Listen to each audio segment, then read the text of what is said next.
ધાનેરા શહેર ખાતે આવેલ બિલવાસ પ્રાથમિક શાળા ખાતે આજે પૌષ્ટિક આહારની હરીફાઈ યોજાઈ હતી, જેમાં બાળકોએ પોતાની જાતે અલગ અલગ પ્રકારની રસોઈ તૈયાર કરી સ્વાદની મજા માણી હતી।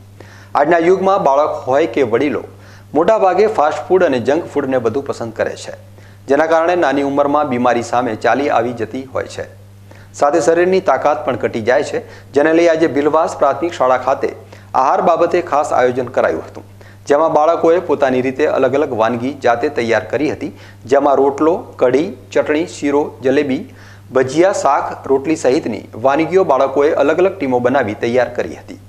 વાનગી હરીફાઈમાં વિશેષ બાબત એ રહી હતી કે આજના યુગના બાળકો પણ ઘરે બનતા દેશી ખોરાકને વધુ પસંદ કરે છે। શાળા પરિવાર દ્વારા શ્રેષ્ઠ વાનગી તૈયાર કરનાર બાળકોને પ્રોત્સાહન ઇનામ પણ આપવામાં આવ્યા હતા। બાળકોએ જાતે ચૂલા ઉપર વાનગી તૈયાર કરી હતી।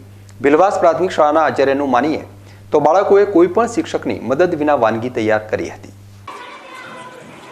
આજરોજ અમારી બિલવાસ ધાનેરા પ્રાથમિક શાળામાં રાજ્ય સરકારની નવી શિક્ષણ નીતિ 2020 અંતર્ગત ધોરણ 6 થી 12 વ્યવસાયલક્ષી શિક્ષણને ભાર મૂકવામાં આવ્યો છે અને એ અંતર્ગત 10 દિવસ સુધી શાળામાં બેગલેસ શિક્ષણ એટલે કે વોકેશનલ ડે અંતર્ગત બેગલેસ શિક્ષણ આપવાનું થાય છે અને એ અંતર્ગત આજ રોજ અમારી બિલવાસ પ્રાથમિક શાળામાં ધોરણ 6 થી 8ના વિદ્યાર્થીઓએ આહાર બનાવવાની કામગીરી કરી અને લગભગ 20 પ્રકારની વાનગીઓ દરેક વિદ્યાર્થીઓ 6 થી 8ના વિદ્યાર્થીઓ બનાવી।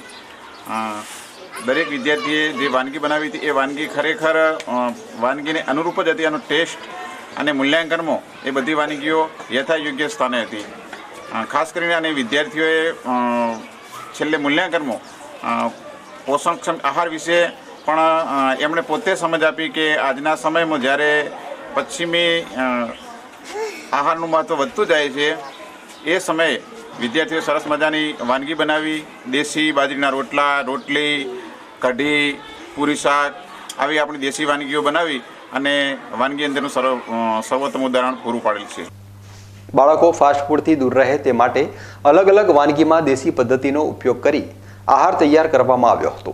દેશી ખોરાક અને શ્રેષ્ઠ આહારના કારણે બાળક કોઈ રોગનો શિકાર પણ બનતા નથી। બાળકોનો સર્વાંગી વિકાસ થાય એ માટે બેગલેસ કાર્યક્રમ સફળ માની શકાય। Okay rolling. ચલો, આજે શાળામાં જે વાનગી સ્પર્ધાનું આયોજન કરવામાં આવ્યું એમાં સૌથી સારી બાબત તો એ જણાવવામાં આવી કે અત્યારે જે લોકો ફાસ્ટ ફૂડની પાછળ આંધળી દોટ મૂકી છે એ અમને બિલકુલ પણ જોવા મળ્યું નહીં અને બાળકોએ પોતાના શરીરમાં દરેક પોષક તત્વો જળવાઈ રહે એવી વાનગીઓની પસંદગી કરી હતી, જેવી કે બાજરીના રોટલા, કઢી, સેવ ટામેટાનું શાક, રોટલી, શીરો, સુખડી અને બાળકોએ સરસ રીતે ચૂલા ઉપર બળતણની વ્યવસ્થા કરી અને પછી ચૂલા ઉપર આ વાનગીઓ બનાવી હતી। એ વાનગીઓનું પ્રદર્શન પછી કરવામાં આવ્યું અને ધોરણ 3 થી 5ના નિર્ણાયકો દ્વારા એ સ્પર્ધામાં પ્રથમ, દ્વિતીય અને તૃતીય નંબર આપવામાં આવ્યા અને શાળાના આચાર્યશ્રી તથા તમામ સ્ટાફ દ્વારા તમામ બાળકોને અભિનંદન આપ્યું।